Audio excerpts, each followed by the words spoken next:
evening, ladies and gentlemen, as you know, since September 27th, the rescue service has been intensely servicing from the very first day that the bombing and the shelling of Stepanakert town started, and the whole staff, along with civil service defense infrastructure, was fulfilling all its functions and all its duties with the alarm ringing across the town. Right now, we have approximately 25 fatalities and over 100 wounded among the civilian population. We have over 2,800 both residential and cultural and other public buildings. Right now, the main functions of the service are right now to identify the unexploded ammunition and the neutralization thereof. And right now, all these explosives and the weaponry and the ammunition is identified. It is removed outside the borders of Stepanakert town, and it is neutralized there. As you know, all the duties and all the functions of the service are humanitarian in their nature, and they are all targeting at a stronger rear, and both rescue servicemen and doctors and policemen can be deployed as border service. This much right now, and we're working in this direction. So we will have general questions, I believe, and now I would like to give the floor to you. Since September 27th, for 17 days already, we have been working day and night. Our rescue servicemen, without any hesitation, are working on the front line in the rear, and without any hesitation we have been supporting our civilian population ever since we had bombardment. We already had the alarm going, and we organized people were organized into the shelters, and this is when we mobilized all our rescue staff, and from then on we already worked on ensuring supplying food and medications to the people sheltered in the bomb shelters and bunkers. So we are collaborating with different rescue groups from the Republic of Armenia who are helping us to carry out humanitarian aid functions. And in order to operatively fulfill this function, we also were joined by the Soil and Ground Inspectorate staff from the Ministry of Environment of the Republic of Armenia, as well as we had some volunteer rescue servicemen. We are fulfilling our functions disregarding the alarm as well as the bombing and shelling. All these works are done in the conditions of shelling so that we ensure the supplies of medication as well as food to our population.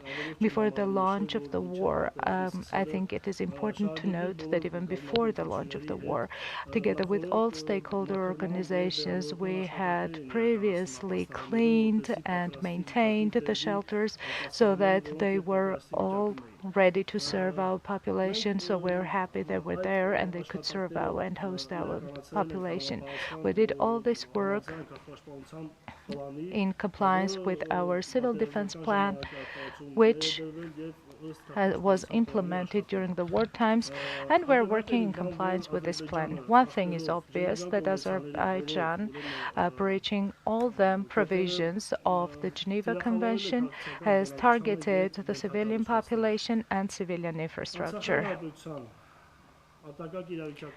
The state service of the emergency situations of Artsakh and its staff has always been there for our population, and we are ready at the cost of our own lives to support and to save our citizens. Thank you very much. Questions? Hagnavasartian, do you have any data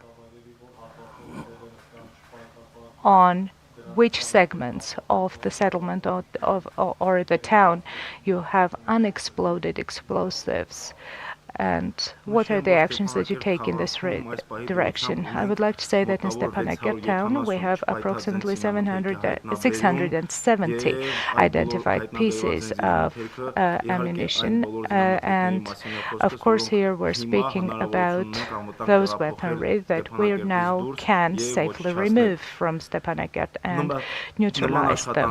We will of course continue these actions after the ceasefire across the Republic, because it was not Stepanakert only that was bombed, but all other regions. And perhaps every single one of you knows that we have identified such ammunition in Isakov, Tumanyan, Hakimian streets. That is to say, almost in all the streets of Stepanakert. But right now we can say that as of now, 95% of the threat has been neutralized. Mr. Arzumanyan, we know that when Stepanakert was actively shelled, we also had the staff of the Emergency Situations Service arriving there. Do we have all the gear and the safety gear if, God forbid, we have a similar situation?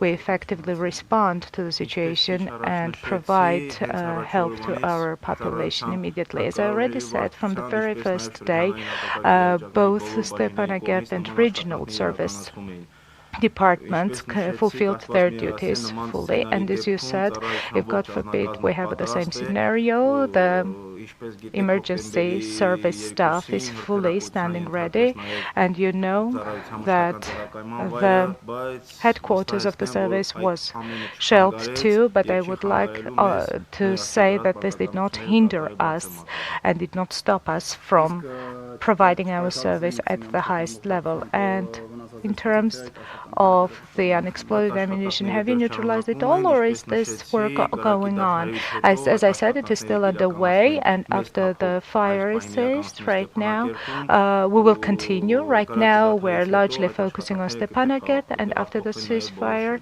is established, we will already work outside Stepanakert. How are you going? How do you connect? How do you liaise with the population? We have the hotline 911, 912.